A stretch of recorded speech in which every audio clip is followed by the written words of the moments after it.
নমস্কার, নিউজ ভারত এবং খবরাখবর থেকে আমি মলয়। আজ 22শে জুন বিধানসভা বাজেট অধিবেশনের পর সাংবাদিক সম্মেলন করছেন মাননীয় শ্রীযুক্ত শুভেন্দু অধিকারী।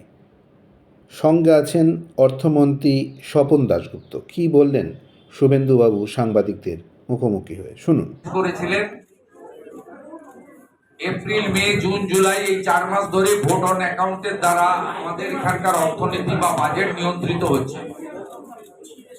আমরা এবারে, যদিও আপনারা পূর্ণাঙ্গ বলছেন, কিন্তু আমি বলবো 8 মাসের বাজেট, কারণ আমরা 12 মাসের অর্থনৈতিক বাজেট পেশ করার সুযোগ আমরা পাইনি নিয়ম অনুযায়ী।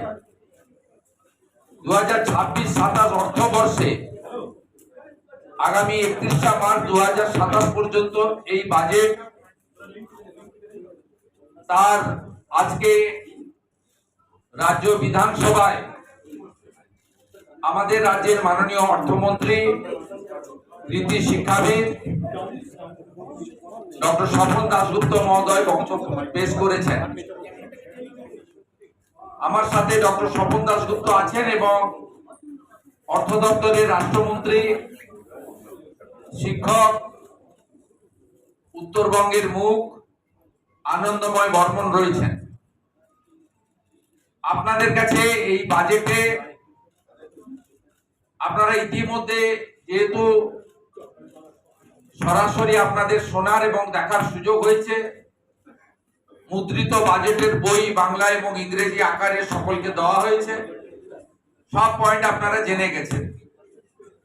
এই বাজেটে 5টি শক্তিকে সামনে রেখেই বাজেটের মূল দিক নির্দিষ্ট করা হয়েছে। আপনাদেরকে এই 5টা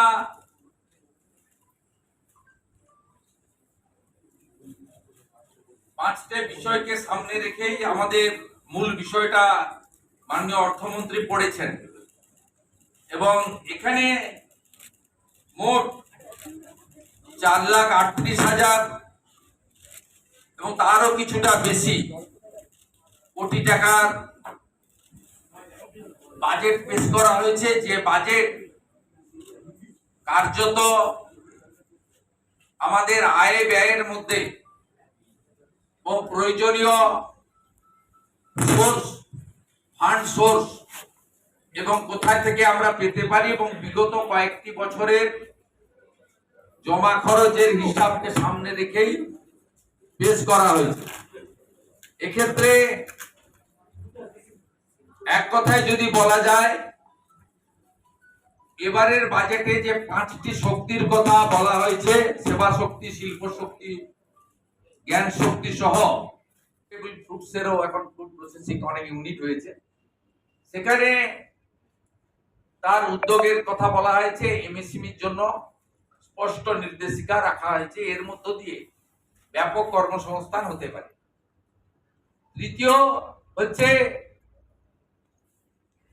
ব্যবসা এবং ভর্তুকি কেন্দ্রিক নানা ধরনের যে সমস্ত শিক্ষিত যুবক যুবতীরা বা যারা স্কিল ট্রেনিং নেওয়ার পরে নিজে ছোট ব্যবসা করতে চান বা মাঝারি ব্যবসা করতে চান, তাদেরকে প্রধানমন্ত্রী মুদ্রা যোজনা, পিএমইজিপি, বিশ্বকর্মা ইত্যাদির মাধ্যমে ভর্তুকির ক্ষেত্রে অনেকটা দায়িত্ব রাজ্য সরকার নিয়েছে। বাজেটে এটা ছত্রছত্র আছে।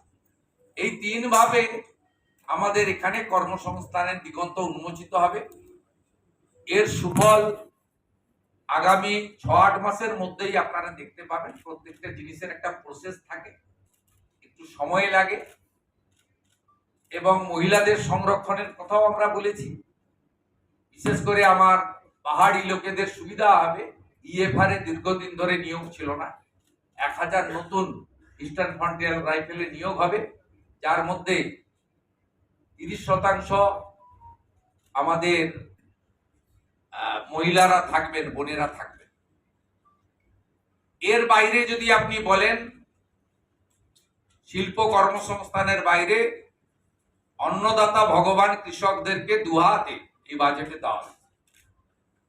এখন প্রায় 2500 টাকা করে ধানের কুইন্টাল, বাড়তি 200 টাকা করে দেওয়ার কথা ঘোষণা করা হয়েছে। আপনার আপত্তি থাকলে হরে কৃষ্ণ বলবেন না, কেউ আপনাকে জোর করবে না। খুব ভালো খাবার পাবেন, শুদ্ধ খাবার পাবেন, চিন্তার কোনো কারণ নেই, ঠিক আছে। আর ডক্টর দীনদয়াল উপাধ্যায়ের একাত্ম মানববাদ, এটাই আমাদের আসল লক্ষ্য। 50% মানুষ অর্থনৈতিক পরিসীমার নিচে থাকে, তাদের আপগ্রেড করতে হবে।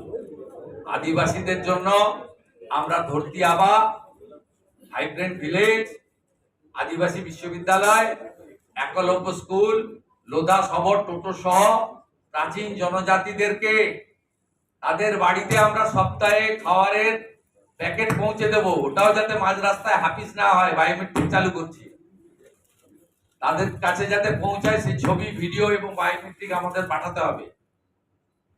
25 লক্ষ নতুন প্রধানমন্ত্রী আবাসের বাড়ি হবে।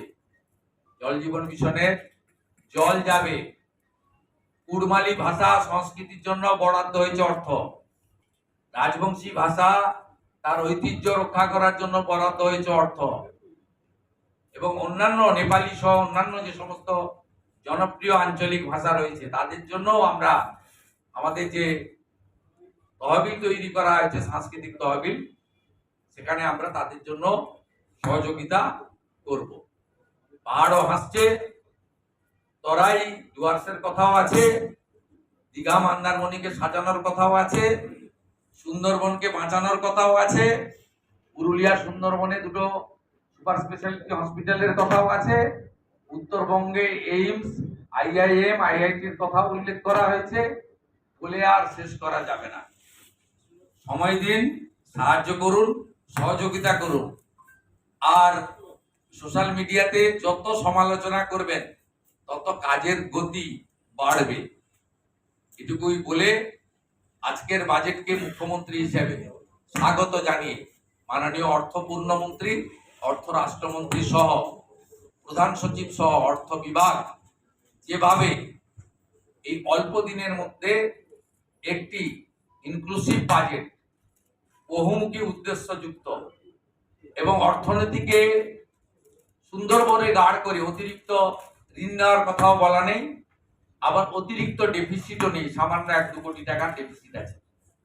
একটা সুন্দর বাজেট এখানে প্রতিস্থাপিত করেছে। আমি আশা করব আপনারা সবাই খুশি। বাকি যেটা আমরা করতে পারলাম না তার জন্য 2007-এর ফেব্রুয়ারি মার্চে 2027-28-এর অর্থবর্ষে স্বপনদা যে বাজেট পেশ করবেন তাতে আমাদের যদি কোনো ফাঁক ফোকর থেকে থাকলো সেটা আমরা মেকআপ করব।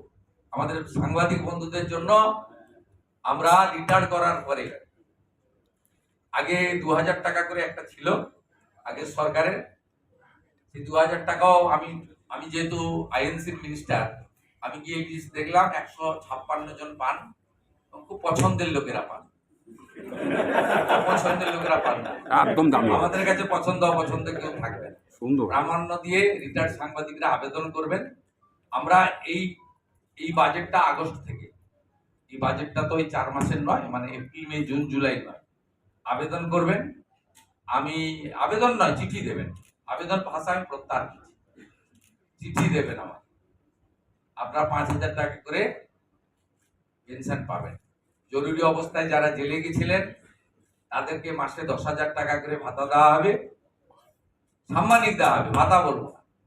আর সংগ্রামী ভাতা চালু করা হবে যে বিজেপি কর্মীদেরকে এবং গণতান্ত্রিক আন্দোলনে যাদেরকে মিথ্যা ভাবে সরকারের, বিগত সরকারের ত্রুটি উল্লেখ করার জন্য সোশ্যাল মিডিয়া পোস্ট সহ নানাভাবে আক্রান্ত করা হয়েছে, জেল খাটানো হয়েছে, তাদের জন্য আমরা একটা পূর্ণাঙ্গ গাইডলাইন বের করব। তাদেরকেও সংগ্রামী ভাতার আওতায় এনে সম্মান দেব। অর্থটা বড় কথা নয়। সবাই ভালো থাকবে। না না, জি অ্যাকাউন্ট কোনটা বলতে, ডিএটা তাদের হাতে পাবে, অক্টোবর মাস থেকে হাতে পাবে। না, ওর সঙ্গে সম্পর্ক নেই, সুপ্রিম কোর্টের অর্ডারের সঙ্গে এটাকে গুলিয়ে ফেলবেন। আপনি কোন চ্যানেল? ওটাই কাজ আপনাদের। আপনার সম্পর্কে জানি, আপনাদের সম্পর্কে জেনে রাখার খুব দরকার আছে। আপনার ওই জন্য আমি জিজ্ঞেস করলাম। না না, আপনি কি, আপনারা কি করছেন সকালবেলা তো আমি পড়ি না, অন্য লোক কেটে পাঠায়।